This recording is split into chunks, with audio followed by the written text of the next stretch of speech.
یہ شان مصطفیٰ ہے عزیزان گرامی وقار. یہ کائنات میں مسلمانوں کے لیے آج بھی وہ دروازہ کھلا ہے. ہم کیوں در بدر کی ٹھوکریں کھائیں, ادھر ادھر جائیں اور اپنے غموں کی داستان کبھی اس کو سنایا کبھی اس مالدار کو سنایا اور ذلیل و خوار ہو کر کے نکلتے رہے. ایک دربار میرے آقا کا ایسا ہے جہاں چور بھی چھپتا ہے, میرے آقا اس پر دامن رحمت ڈھال دیتے ہیں. ڈھونڈا ہی کرے صدر قیامت کے سپاہی, وہ کس کو ملے جو تیرے دامن میں چھپا ہو. آتا ہے فقیروں پہ انہیں پیار کچھ ایسا, خود بھیک دیں اور خود کہیں منگتے کا بھلا ہو.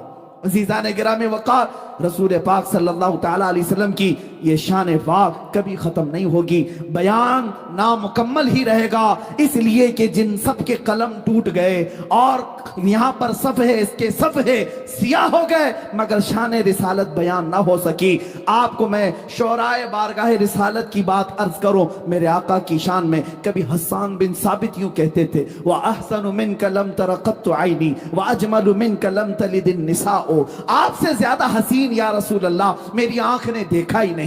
یہ صحابی رسول کہہ رہے ہیں, کوئی صرف بریلی والا نہیں, صحابی رسول کہہ رہے ہیں آپ سے زیادہ حسین میری آنکھ نے دیکھا نہیں. یا رسول اللہ حقیقت تو یہ ہے آپ سے زیادہ خوبصورت کسی ماں نے آج تک جنا ہی نہیں. یہ حسان بن ثابت کہہ رہے تھے. اور امام شرف الدین بوسیری اسکندریہ کی سرزمین سے یوں کہتے ہیں, هو الحبیب الذی ترجا شفاعته لکل حول من الاحوال مقتحم.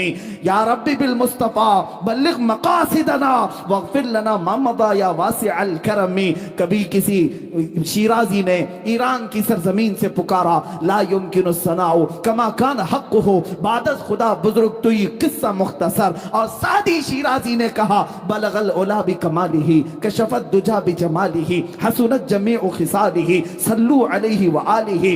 اور فارسی کے مشہور شاعر عاشق رسول علامہ جامی کہتے ہیں, تنم فرسودہ جاں پارا ز ہجراں یا رسول اللہ, تنم فرسودہ جاں پارا ز ہجراں یا رسول اللہ, دلم پج مردہ آوارا ز عیسیاں یا رسول اللہ. چوبازوئے شفاعت را کشائی برگنہگارا مکن محروم جامی را درا آ یا رسول اللہ. شاعروں نے اپنی اپنی بساط کے مطابق عرض کیا. اب آؤ وہ شاعر مشرق قلندر لاہوری بھی جب پکارتا ہے اقبال اپنی زبان میں یوں کہتا ہے, بارگاہ مصطفیٰ کی شان بیان کرتے ہوئے, محمد کی محبت دین حق کی شرط اول ہے, اسی میں ہو اگر خامی تو سب کچھ نامکمل ہے. کی محمد سے وفا تو نے تو ہم تیرے ہیں, یہ جہاں چیز ہے کیا لوح و قلم تیرے ہیں. قوت عشق سے ہر پست کو بالا کر دے, دہر میں نام محمد سے اجالا کر دے. سارے شاعر مصطفیٰ کی بارگاہ میں عرض کرتے رہے. اب آؤ شاعروں کا شاعر, کلاموں کا کلام, اماموں کا امام, بریلی کا تاجدار بھی بارگاہ مصطفیٰ میں شان بیان کرتے ہوئے یوں کہتا ہے, زمین و زمان تمہارے لیے, مکین و مکان تمہارے لیے, چنین و چنا تمہارے لیے, بنے دو جہاں تمہارے لیے, دہن میں زباں تمہارے لیے, بدن میں ہے جان تمہارے لیے, ہم آئے یہاں تمہارے لیے, اٹھے بھی وہاں تمہارے لیے. جنا میں چمن, چمن میں سمن, سمن میں پھبن, پھبن میں دلہن, سزائے محن پہ ایسے منن, یہ امن و امان تمہارے لیے. اشارے سے چاند چیر دیا, چھپے ہوئے خور کو پھیر دیا, گئے ہوئے دن کو عصر کیا, یہ تاب و تمام تمہارے لیے. خلیل و نجی مسیح و صفی سبھی سے کہیں نہ بنی, یہ بے خبری کی خلق پھری کہاں سے کہاں تمہارے لیے. صبا وہ چلے کے باغ پھلے, وہ پھول کھلے کے دن ہوں بھلے, صبا وہ چلے کے باغ پھلے, وہ پھول کھلے کے دن ہوں بھلے. لوا کے تلے ثنا میں کھلے, رضا کی زبان تمہارے لیے, لوا کے تلے ثنا میں کھلے, یا رسول اللہ ہم سب کی زبان تمہارے لیے.